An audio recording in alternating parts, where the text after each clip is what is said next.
Many of us as adults have the same situation that the children have just described. In fact, recently I've been having a lot of consultations with new people, and new people ask me the very same questions. How do I deal with this?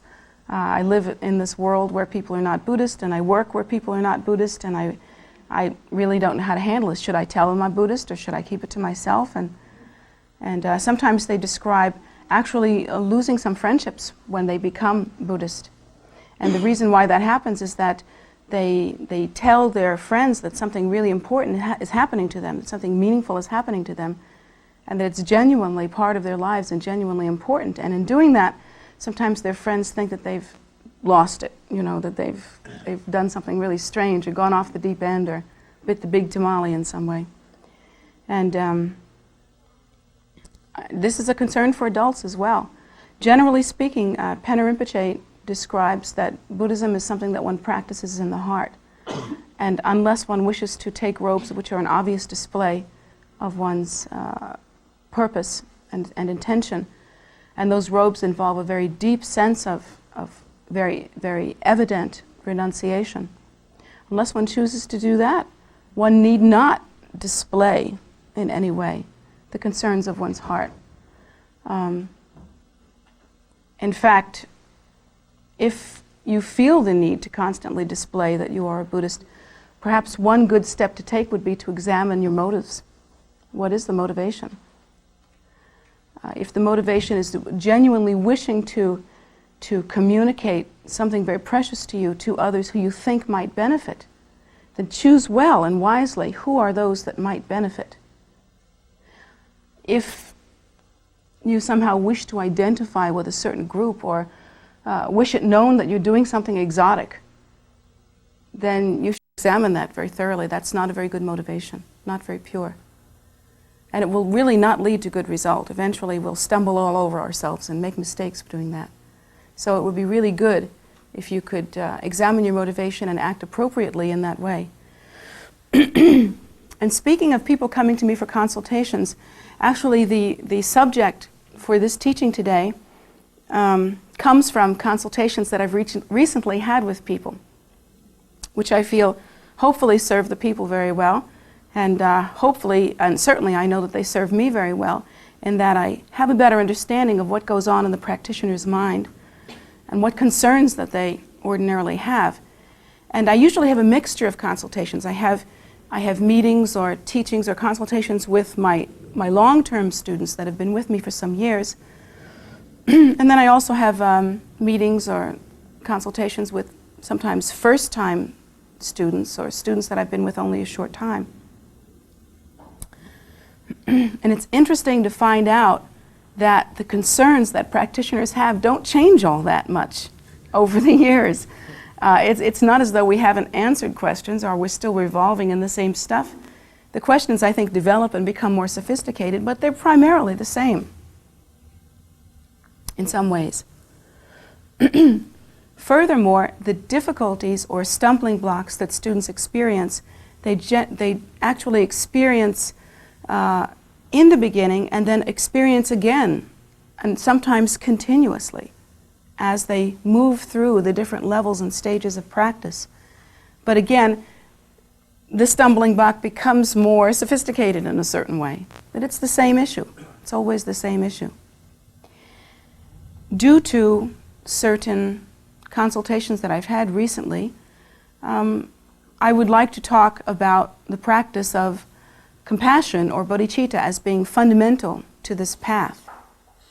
But before I do that, I would like to say that no matter who you are, when you first meet with the path, or when you begin to practice the Dharma and consider for the first time that this life is going to be about achieving realization, that this life is going to be transformed into a vehicle by which one can achieve liberation, that once you absolutely consider that and therefore are willing to apply the technology conscientiously and firmly and diligently in such a way that it will bring results. In other words, practicing the technology exactingly. At that time, there is a tremendous change that the mind stream undergoes, and even by virtue of making that decision, making it in a heartfelt and pure way, a tremendous change occurs. From one point of view, you could say that many gross defilements actually fall away.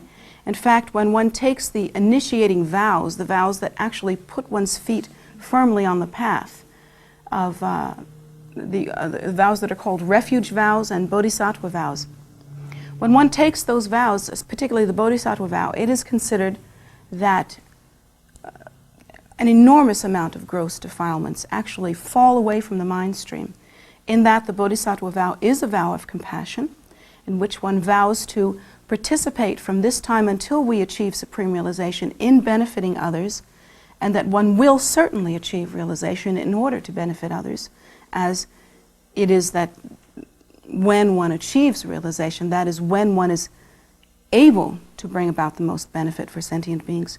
That when one actually takes that vow, at that time, one is applying the antidote to many, many lifetimes of self-absorption, pridefulness, and ego-clinging. And so that vow is very precious. It actually is considered to be an antidotal medicine. When one continues on into the path, obstacles will arise then as well, not only in the beginning, when one first assumes the path and one has many questions and one simply does not know how to integrate practice into one's life. And that does happen at the beginning, but as one continues, obstacles do arise. We continually struggle with how much time we have to practice. That is always a struggle. If you look around you, you'll notice that none of us here was born in a secluded mountain in the Himalayas. We are here in this modern day world. At least I don't think any of you were born. No, you stick out like a sword. There you go. Secluded mountain in the Himalayas. Very good. Anyway, you're not there now. That's for sure. And that being the case, you have some difficulty with practice time. This is a modern day world, and it's a difficult issue. Furthermore, people do struggle with the idea that what they have adapted, what they've taken onto themselves, is very exotic. And it does kind of single you out, as probably you guys know. That often the long-term friendships and relationships that you have will be changed somewhat, because if you wish to talk about what's most precious to your heart now, you have to find a bridge, a way to communicate. And some relationships, unfortunately, do not survive that. Some do very poorly with that kind of transformation, while others do survive according to the karma of the relationship. Furthermore, oftentimes people will go into the practice of Dharma thinking, hey, I've got it licked now. I'm going to be a Dharma practitioner. I'm going to be extremely together. I'm going to be very spiritual. I'm going to elevate my life into a loftier place. Yeah, it's going to be smooth sailing now. Well, from that point on, you actually will incur obstacles rising that you might not have incurred ordinarily. Oftentimes what happens to the practitioner who begins with the best of intentions is that they get through their method, through the path, to take a good hard look at themselves.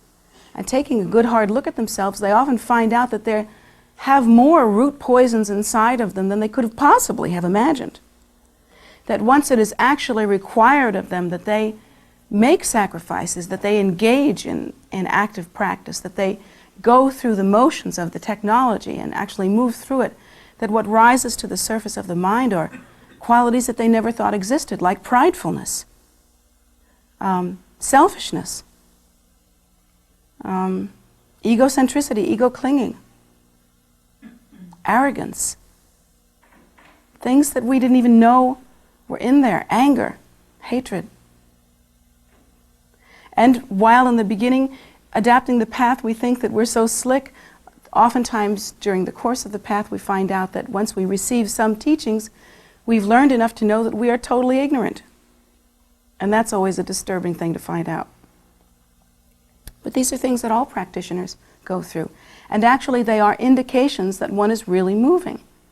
If Dharma were not capable of cutting like a knife, if it were not capable of really stirring the depths of samsara or cyclic existence, how could we possibly assume that it will lead us to enlightenment? How could we think that it has any real potency?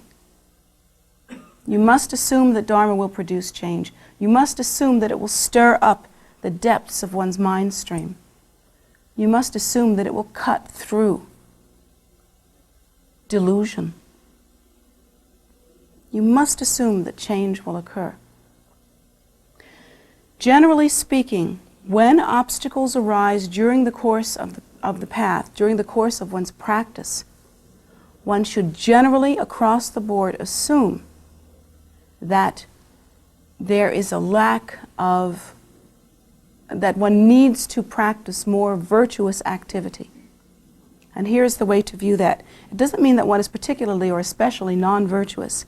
It isn't like that at all. But rather that in order to meet with the path, to form the auspicious connection with one's root teacher, one's root guru, to be able to apply one's capacities, to actually be able to apply oneself sufficiently, to be able to practice deeply, and to continue that practice, to go through whatever changes must occur in the life in order to engage in that practice, and to have good result. A tremendous amount of virtue is required. In fact, it is taught that you can safely assume that if you have the good karma to be able to take the refuge in bodhisattva vows, to actually engage in a firm way on the path, and actually study the technology, if you have that good karma, then you must in the past, you should assume that in the past you have been extremely virtuous over the course of many lifetimes. You should assume that you have practiced generosity.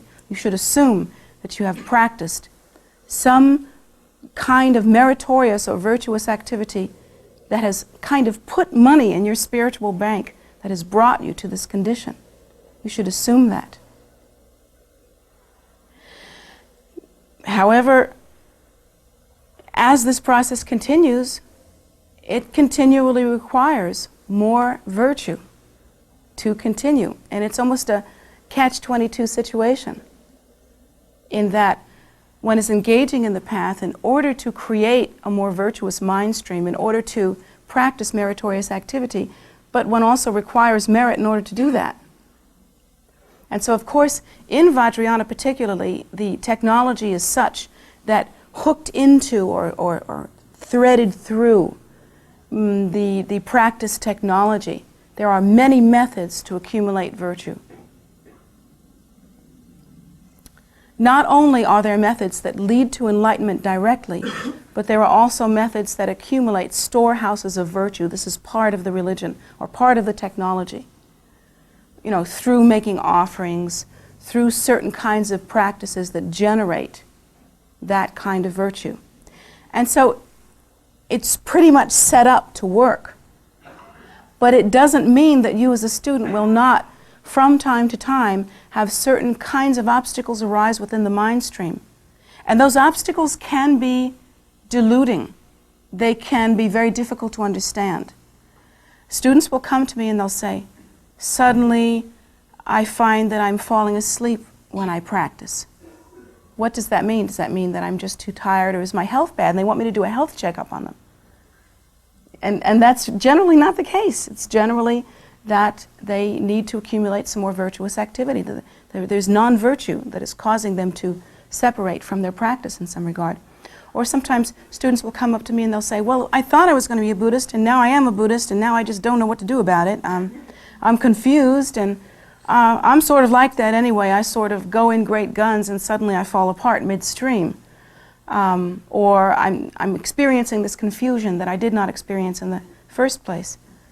And they look at that as though that were so solid and so real that, yes, I'm like that, which makes it written in stone, you know. Yes, I'm like that.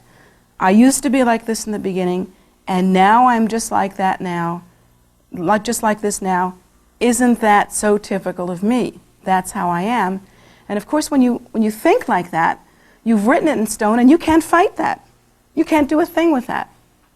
What I recommend to students is that they stand outside of themselves, stand outside of their practice and look at the event and understand that from a metaphysical point of view, and metaphysics are actually very cut and dry in some regards. They're very mathematical or mechanical.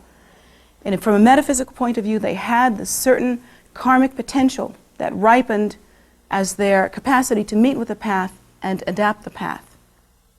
And then after some time, a struggle began, and that struggle began due to the need to accumulate more virtuous activity. And they actually need to simply put that thought about themselves aside and engage in virtuous activity and break through that, because you will break through that if you engage in virtuous activity. It's simply a lack of merit.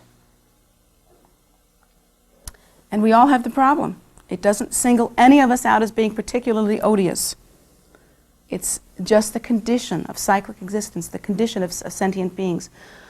On the other hand, you might have plenty of virtue to see you through the path, but that the seed of that karma, of that beneficial karma, is simply not ripening quickly enough. Or that mixed karma is ripening. Virtuous activity and non-virtuous activity is ripening, and they are ripening at the same time. Well, these are some of the concerns that students have, and these are some of the answers that I give them. But back to the idea of bodhicitta, which is, in this case, although I will not give a thorough teaching on bodhicitta or compassion, is very much tied up with the idea of virtuous activity. Students will come to me for the first time for many different reasons. And again, those reasons are always a reflection of the content of one's mind stream, or the karma of one's mind stream. Students will come to me sometimes because they've read about me, or they've read about Buddhism, or they have some kind of funny reason and something has hooked them, something exotic about the path has hooked them, and they just want to sniff it out, basically, see what it's all about. And they take it, they swallow it, they eat something of it, which is good if it works. But at some point, because the technology of this path is based on the idea of compassion, or bodhicitta, that idea has to be fundamental, primary. It has to be the moving force. And if that transition is not made, there is great difficulty, and the student will fall away from the path, absolutely. Eventually, they will fall away from the path.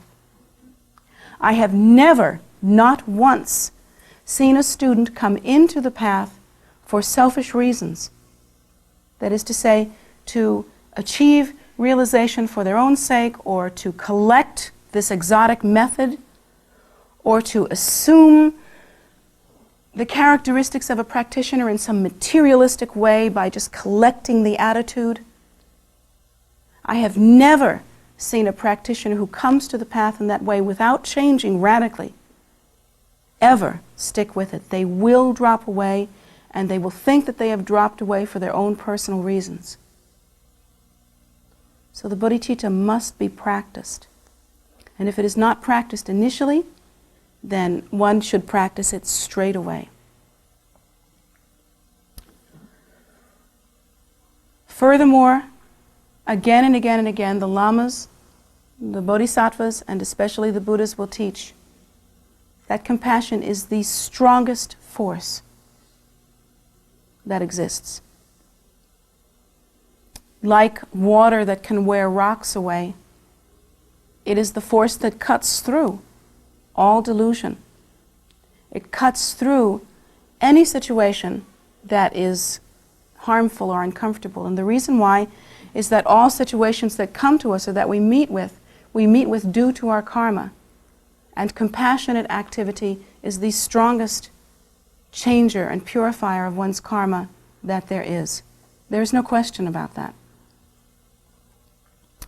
In the beginning, when one practices bodhicitta or compassionate activity, one doesn't really have a slick technology to apply. One has to practice kind of by the seat of the pants. And at that point, that kind of practice is called aspirational bodhicitta. But aspirational bodhicitta is actually a technology in itself. It is an extremely important portion of the technology and should not be abandoned even at the most advanced levels of practice. Aspirational bodhicitta, of course, consists of the aspiring to be of benefit to others. And that aspiring to be of benefit to others has to be examined very thoroughly. There is a definite knack to it. Because where it will be of the lower kind, where it will be of the most impure kind, is where you aspire to be a kind person. That's not a particularly advanced kind of aspirational bodhicitta. Or where you aspire to be a nice guy or a nice lady. That idea is more about you than it is about kindness. Oftentimes I will see students come to me for the first time, and then later on as well, they will come to me and they'll say, oh, I've got the bodhicitta part down. I mean, I really have that. I'm secure when it comes to compassion. It's the other stuff I don't get very well, which is so off the wall that one can hardly believe it. Until the time that we achieve supreme realization, none of us ever should consider that we have bodhicitta down, because what we have down is self-concern. The person that wishes to appear sweet and syrupy and kind and gentle, that person is really more about self-absorption than about anything else. Oftentimes a person will wish to have it be very clear to everyone else that they are spiritual, and they adapt a spiritual demeanor. And it's meaningless in terms of their practice. Utterly meaningless. Aspirational bodhicitta definitely is a technology of its own, and there is a knack to it. And the knack to it is this: that one should have thoroughly and firmly and clearly examined the faults and limitations and sufferings of cyclic existence, till one understands from the depth of one's heart how cyclic existence is and how it must work out. And all of its faults one should examine from the depth of one's heart. And understanding it thoroughly, one should be able to look around and say, enough is enough. There is enough suffering here. Enough. Sentient beings have been suffering for long enough. Furthermore, one should not identify with one kind of sentient being over another. For instance, some people like to say about themselves, I'm a people person. And of course that's more about you than it is about kindness. Or other people will say, I'm an animal person. I really love animals and I have a thing about animals. That's more about you. That's more about how you identify yourself than it is about kindness. Or some people will say, well, I'm neither, but I like to think about my family a lot.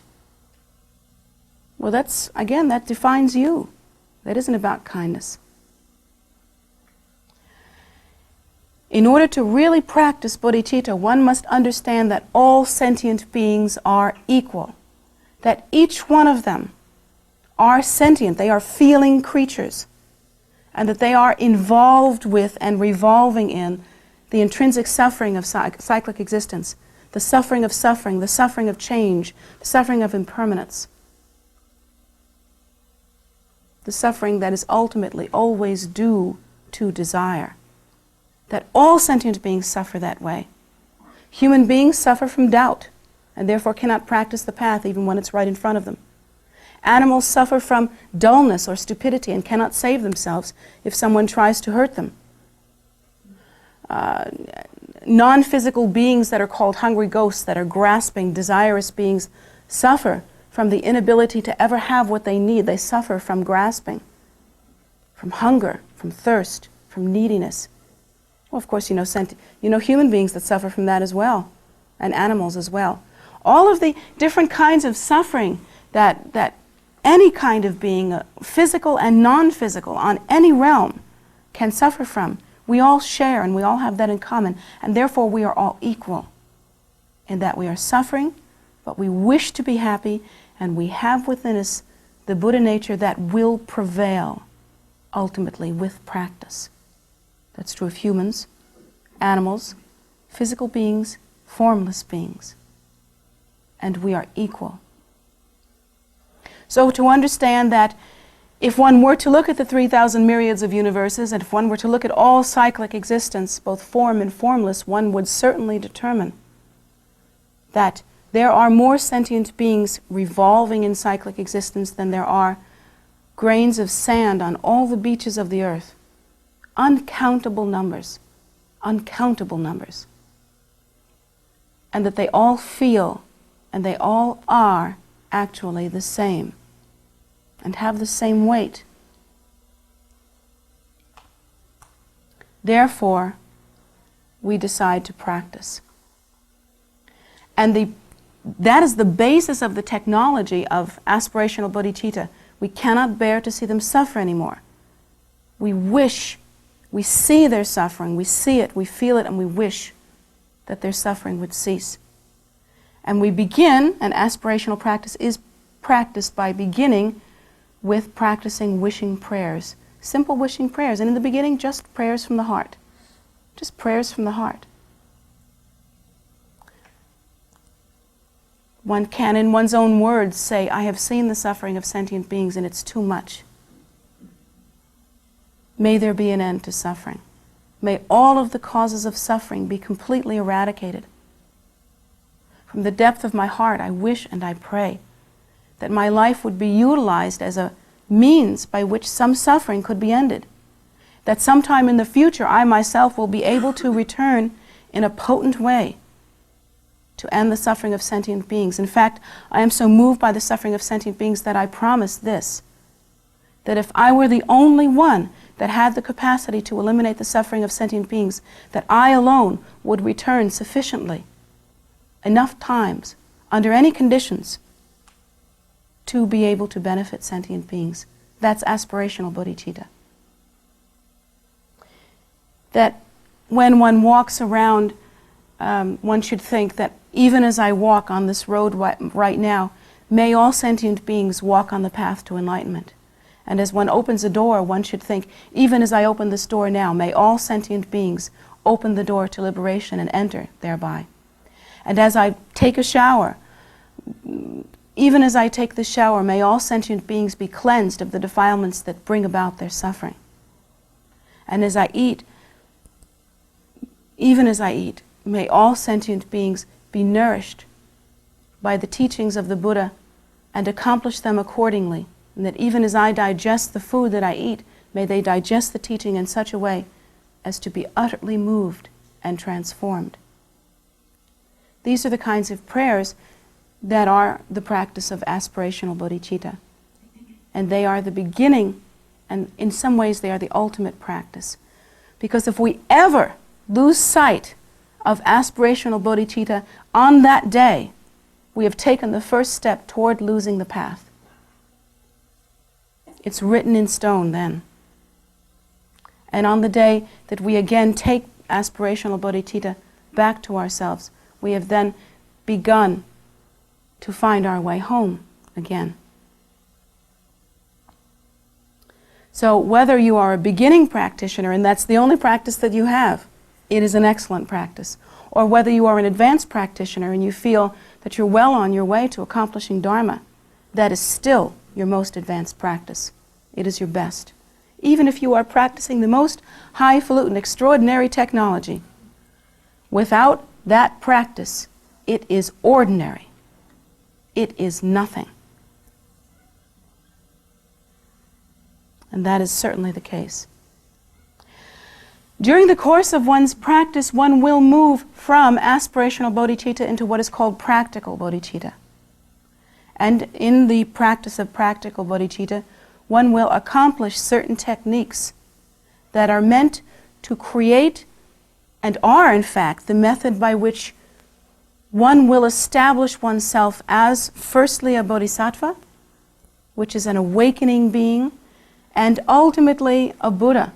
And as a Buddha, one will then be able to, in a potent way, hook sentient beings into their practice, establish them firmly in their practice through delivering to them and nurturing them with the method, and then ultimately securing them in enlightenment.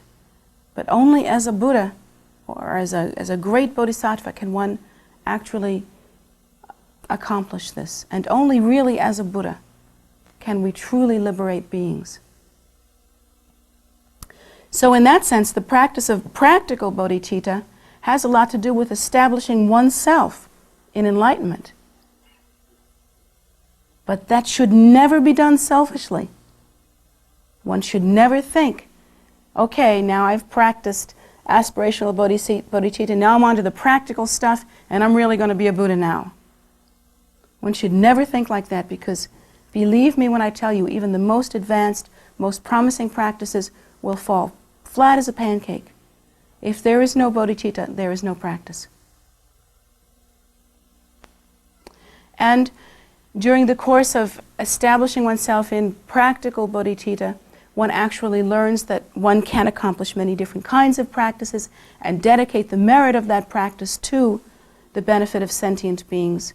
And that in itself is a method, in that it is taught that while one may practice some extraordinary meditation on emptiness or some extraordinary, wonderful, advanced practice, if one does not dedicate the merit of that practice to the benefit of sentient beings, and then after practicing that practice, one then engages in hatred or confusion, one can actually burn up just like that, whatever value that practice produced within the mind stream.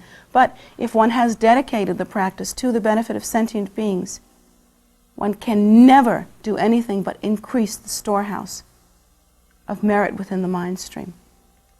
But again, one should never dedicate the practice to sentient beings in order to do that. It's a very fine line, very, very difficult to practice. One should simply dedicate one's merit to sentient beings. One should simply practice for their sake because we have seen their suffering and it is enough. And that is the foundation, that to get that is the foundation of one's practice. That is the practice.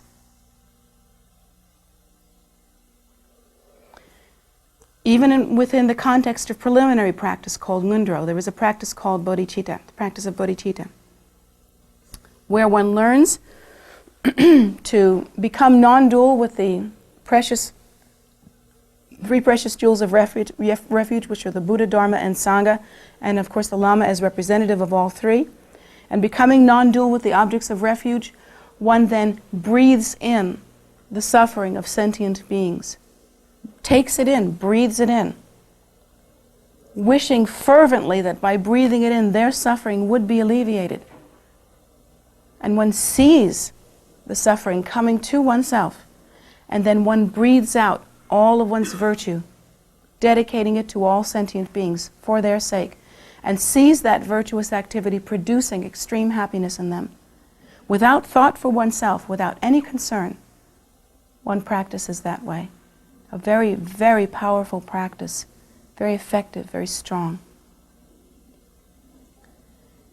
But of course, one can only practice such a practice if one has really considered aspirational bodhicitta, if one has really considered the protection and perfection of the objects of refuge sufficiently to take refuge and enter onto the path of the Buddha Dharma.